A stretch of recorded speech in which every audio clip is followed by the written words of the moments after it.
Salam, selamat pagi, salam sehat untuk kita semua. Bapak, Ibu, Saudara, sidang jemaat yang diberkati di dalam Yesus Kristus.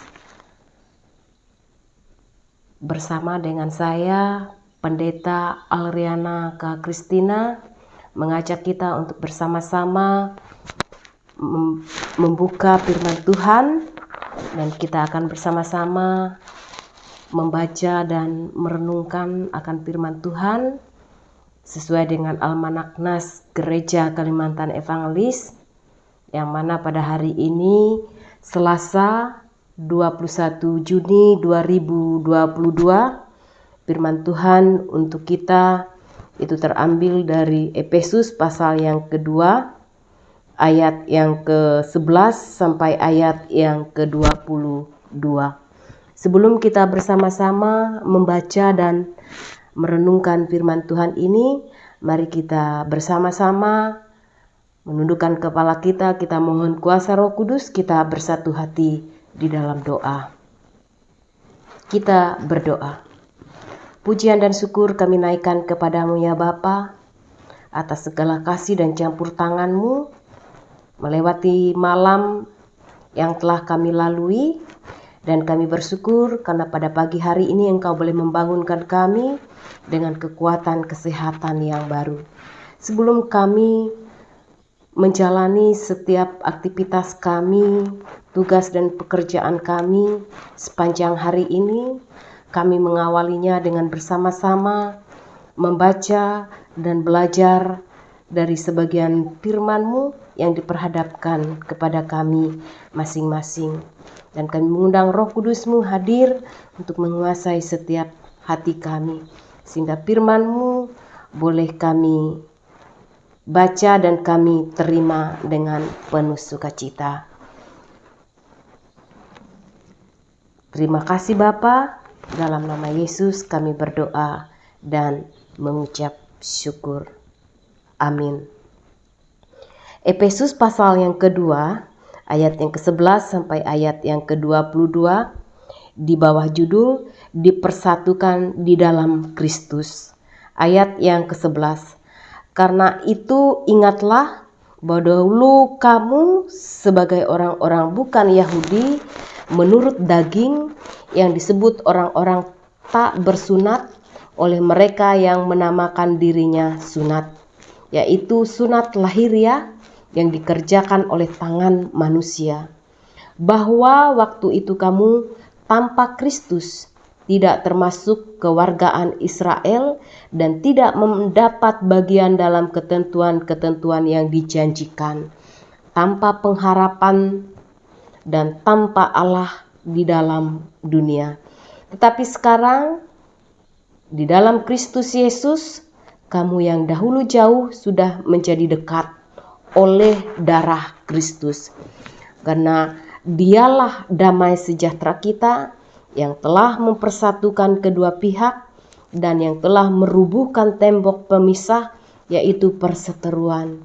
Sebab dengan matinya sebagai manusia, Ia telah membatalkan hukum Taurat dengan segala perintah dan ketentuannya untuk menciptakan keduanya menjadi satu manusia baru di dalam dirinya, dan dengan itu mengadakan damai sejahtera, dan untuk memperdamaikan keduanya di dalam satu tubuh dengan Allah oleh salib, dengan melenyapkan perseteruan pada salib itu. Ia datang dan memberitakan damai sejahtera kepada kamu yang jauh dan damai sejahtera kepada mereka yang dekat. Karena oleh Dia kita kedua pihak dalam satu roh beroleh jalan masuk kepada Bapa.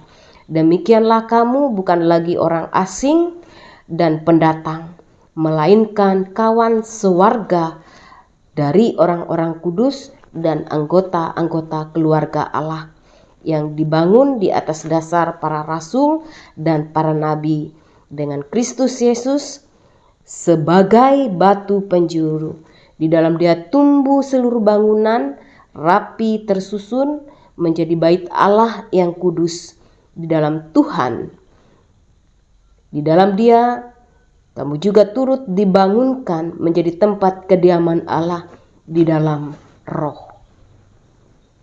Firman Tuhan bersabda, yang berbahagia mereka mendengarkan serta melakukannya dalam kehidupannya hari lepas hari. Amin. Bapak, Ibu, Saudara, sidang jemaat yang dikasihi dalam Yesus Kristus, adapun tema firman Tuhan yang akan saya bagikan untuk kita pada pagi hari ini, saya ambil satu judul, yaitu dipersatukan di dalam Kristus. Bapak, Ibu, Saudara, setiap orang mencintai dan mendambakan yang namanya kesatuan. Karena dalam kesatuan tersebut akan mendatangkan kekuatan, juga keindahan. Namun ironisnya, kita yang merindukan kesatuan tidak lepas dari yang namanya perpecahan, dan tidak jarang kitalah yang menjadi penyebab perpecahan itu. Nah, Bapak, Ibu, Saudara, adanya ketidakharmonisan di antara orang Kristen Yahudi dan non-Yahudi membuat Rasul Paulus menuliskan suratnya ini kepada jemaat yang ada di Efesus, di mana orang Kristen Yahudi pada saat itu merasa sombong karena mereka adalah umat pilihan Allah dan mereka sangat berpegang pada Taurat dan segala ketentuannya. Sebaliknya, orang non-Yahudi pada saat itu yang merasa bukan umat pilihan Allah, mereka menjadi minder. Nah, Bapak, Ibu, Saudara, dalam nas kita pada pagi hari ini mengatakan pada ayat yang ke-13 sampai ayat yang ke-18, tetapi sekarang di dalam Kristus Yesus, kamu yang dahulu jauh sudah menjadi dekat oleh darah Kristus. Kematian Kristus telah membuat mereka yang jauh menjadi dekat, dan apa yang dilakukan oleh Kristus melewati kematiannya. Kristus telah merobohkan tembok pemisah di antara mereka, yaitu hukum Taurat dan segala ketentuannya. Itu sudah dimusnahkan dalam diri Kristus, sehingga kedua belah pihak sama-sama didamaikan di dalam Kristus dan dipersatukan dalam satu tubuh. Kematian Kristus telah mempersatukan orang Yahudi maupun non-Yahudi. Mereka menjadi anggota-anggota keluarga Allah. Ibu, Bapak, Saudara, sidang jemaat yang dikasihi dalam Yesus Kristus, di dunia ini iblis juga membangun tembok, tetapi bukan tembok yang kelihatan, melainkan tembok yang tidak kelihatan. Tembok itu adalah perseteruan, pemisahan, permusuhan antara orang Yahudi dan non-Yahudi, antara orang yang memegang hukum Taurat dengan orang yang disebut sebagai orang yang tidak mengenal Allah, sehingga tidak ada damai sejahtera antara keduanya, tetapi justru permusuhan. Iblis anti damai sejahtera tersebut. Nah, oleh sebab itu perlu kita ketahui bahwa tembok permusuhan bisa roboh oleh damai sejahtera Kristus. Itu pada ayat yang ke-14. Dalam perikop di atas kata damai sejahtera itu diulang sebanyak 5 kali. Damai sejahtera tidak bisa kita peroleh dari manusia, atau satu lembaga yang didirikan manusia. Sebab satu-satunya sumber damai sejahtera itu adalah Yesus Kristus itu sendiri. Bapak, Ibu, Saudara, iblis selalu memasang strategi untuk membangun tembok antara orang tua dan anak agar tidak cocok, antara suami dan istri agar tidak rukun. Tetapi di dalam Yesus tembok itu bisa dirobohkan, yang jauh menjadi dekat, yang bermusuhan menjadi rukun. Tugas kita adalah meruntuhkan setiap tembok pemisah yang dibangun oleh iblis itu dengan perdamaian, dan perdamaian dalam kasih Kristus. Bapak, Ibu, Saudara, sidang jemaat yang kami kasih dalam Yesus Kristus, kematian Kristus telah mempersatukan orang percaya dalam satu tubuh, satu keluarga dan satu bangunan, yang berarti berkaitan erat satu sama lain. Mari kita bersatu. Setiap kali ada perbedaan yang menghalangi kesatuan dan keharmonisan hubungan di antara kita, pandanglah kembali pada salib Kristus.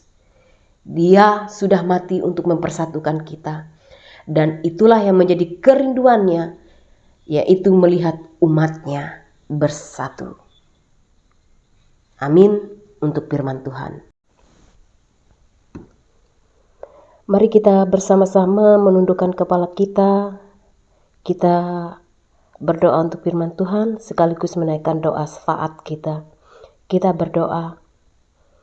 Kami bersyukur dan berterima kasih ya Tuhan untuk kebenaran firman-Mu yang sudah sama-sama kami pelajari dan renungkan pada pagi hari ini. Sekiranya firman-Mu yang telah kami dengarkan tersebut tidak berlalu begitu saja, tapi boleh kami terima dengan penuh sukacita dan kami lakukan di dalam kehidupan kami hari lepas hari sebagai anak-anak Tuhan.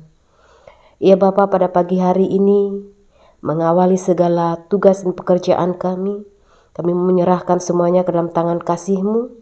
Berkati, tuntun sertai kami sepanjang satu hari ini, jaga pelihara kami sehingga kami selalu ada dalam penyertaan dan perlindungan Tuhan. Apa yang kami harapkan dan apa yang kami rencanakan diberkati oleh Tuhan. Pada pagi hari ini kami berdoa untuk Gereja Eklesia Puruk Cahu dan Gereja Kapio Mohotara. Tuhan, Engkau memberkati kehadiran gereja-gereja-Mu tersebut sehingga boleh menjadi berkat bagi jemaat-Mu dan bagi setiap kami yang Tuhan percayakan untuk melayani. Kami juga mendoakan rekan-rekan pelayanan kami yang ada di sana. Tuhan, Engkau memberkati, menyertai mereka selalu, memampukan mereka dalam segala tugas pelayanan yang dipercayakan, sehingga mereka boleh menjadi alat perpanjangan tangan Tuhan di dalam menjalankan pelayanan mereka. Hikmat, akal budi yang daripada Tuhan senantiasa Engkau nyatakan dan Engkau limpahkan, sehingga setiap pelayanan yang mereka lakukan boleh berjalan dengan baik, sesuai dan seturut dengan kehendak Tuhan. Bersama dengan penetua diakon yang Tuhan pakai untuk menjadi alat-Mu, Tuhan juga memberkati hari-hari hidup mereka, memampukan dan menolong mereka selalu. Anugerahkan kami selalu kekuatan kesehatan agar kami mampu menjalankan setiap tugas dan pelayanan yang Tuhan percayakan. Mendoakan pula untuk usaha pekerjaan dari anak jemaat-Mu yang ada di gereja atau jemaat Eklesia Puruk Cahu dan Gereja Kapio Mohotara. Tuhan selalu memberkati, menganugerahkan keberhasilan, kesuksesan, sehingga mereka boleh melihat setiap kebaikan dan kemurahan Tuhan di dalam hari-hari hidup mereka. Apa yang mereka harapkan, apa yang mereka rencanakan, diberikan kemudahan, diberikan kelancaran, bahkan keberhasilan itu boleh menjadi bagian dalam hidup mereka. Pun kami juga mendoakan setiap program kerja majelis yang ada di sana. Tuhan, Engkau memberkati, menyertai selalu, sehingga apa yang menjadi program dari majelis tersebut berkat campur tangan dan pertolongan Tuhan semuanya boleh berjalan dengan baik. Doakan juga buat kami semua yang Tuhan tempatkan di tengah-tengah pelayanan kami masing-masing. Berikan kami selalu kekuatan, kesanggupan di dalam menjalankan tugas dan tanggung jawab kami. Anugerahkan kami selalu sukacita, damai, sejahtera di dalam kami melaksanakan pelayanan kami, sehingga di dalamnya nama Tuhan dipermuliakan. Terima kasih Bapa di surga, satu hari ini hidup dan kehidupan kami hanya pertaruhkan di dalam Yesus Kristus yang adalah Tuhan dan Juru Selamat kami. Sekiranya apa yang kami kerjakan, apa yang kami lakukan boleh mendatangkan berkat bagi kami dan orang-orang yang ada di sekitar kami. Terpujilah namamu ya Bapa. Kami serahkan hidup dan kehidupan kami sepanjang hari ini hanya ke dalam tangan Yesus Kristus yang adalah Tuhan dan Juru Selamat kami yang hidup, yang mengajar kami berdoa. Bapa kami yang ada di surga, dikuduskanlah namamu, datanglah kerajaanmu, jadilah kehendakmu di bumi seperti di surga. Berikanlah kami pada hari ini makanan kami yang secukupnya, dan ampunilah kami akan segala kesalahan kami, seperti kami juga mengampuni orang yang bersalah kepada kami. Jangan membawa kami ke dalam pencobaan, tapi lepaskanlah kami daripada yang jahat. Karena Engkau punya kerajaan, kuasa, dan kemuliaan sampai selama-lamanya. Amin. Tuhan memberkati engkau dan melindungi engkau. Tuhan menyinari engkau dengan wajah-Nya dan memberi engkau kasih karunia. Tuhan menghadapkan wajah-Nya kepadamu dan memberi engkau damai sejahtera. Amin.